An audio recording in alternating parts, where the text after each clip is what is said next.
브리핑 다음 소식 전해드리겠습니다. 이 주부들 보통 화장실이나 주방 청소할 때 깨끗하게 하기 위해서 세제와 또 살균 소독제 같이 섞어서 사용하는 경우가 있는데요.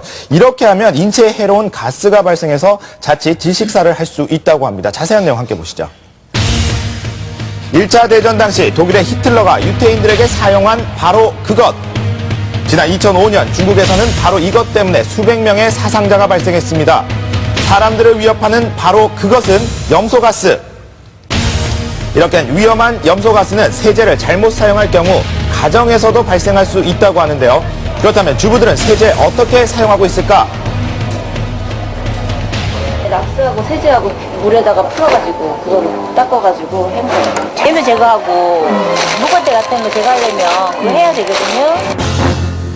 용인에 사는 주부 유우진 씨를 만나봤는데요.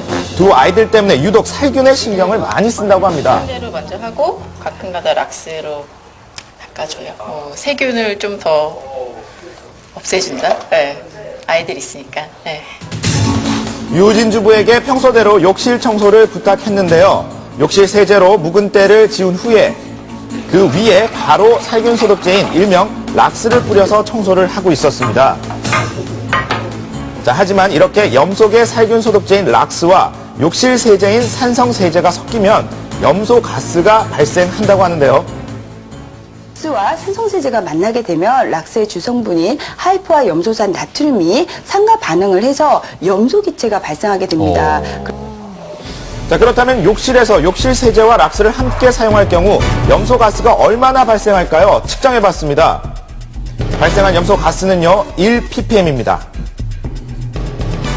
염소를 기준으로 할 때는 이 1ppm은 그리고 15분 이상 노출되면 건강에 영향을 줄 수 있는 농도입니다. 이 이하의 농도라도 지속적으로 또는 반복적으로 노출됐을 때는 폐에 영향이 있거나 또는 만성기관지염을 유발할 수도 있습니다. 특히 공기보다 무거운 염소가스는 바닥에 깔리는 성질 때문에 밀폐된 곳에서는 더욱 위험할 수 있다고 하는데요. 또한 흔히 주부들이 개수대를 살균하기 위해 염소계 소독제를 사용하는데요. 이때 부패된 음식물과 반응하게 되면 염소가스가 발생하게 됩니다. 3ppm. 예.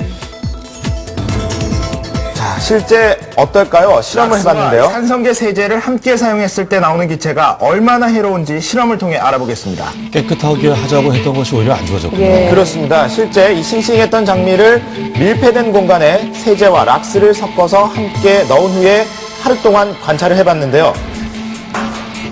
이 밀폐된 공간 속에서 장미꽃은 어떻게 변했을까요? 변화 과정을 지켜봤습니다. 그런데 3시간 정도 경과하자 붉었던 장미꽃은 염소가스로 인해서 잎부터 시들더니 6시간 경과하니까 이 꽃잎 색깔도 점차 누렇게 변해버렸습니다. 색깔이 되네요. 예. 코와 입 또는 그 연결되어 있는 기관지 그리고 폐에 이르기까지 점막에 상당한 손상을 끼칠 수가 있습니다. 기침뿐만이 아니라 폐 부종까지 유발할 만큼 굉장히 독성이 강한 기체라고 할 수가 있습니다. 그렇다면 염소가스를 마셨을 경우 어떻게 해야 할까요? 일단 즉시 환기를 시켜주십시오. 그리고 물이나 우유를 마시면 중화에 도움이 된다고 합니다. 이렇게 세제를 섣불리 섞어 사용하는 것은 정말 위험천만한 일인데요. 흔히 집에서 사용하는 산소계 표백제도 물과 섞어서 밀폐된 용기에 넣으면 폭발 위험이 있다고 합니다.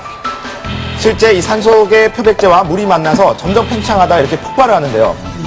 이런 위험성에 대해 주의사항이 표시돼 있지만 제대로 확인하지 않고 사용하는 분들 많습니다. 뒤에 어떤 성분이 들어있는지 뭐 이런 건 안 보시죠? 주의사항 잘 안 보시죠?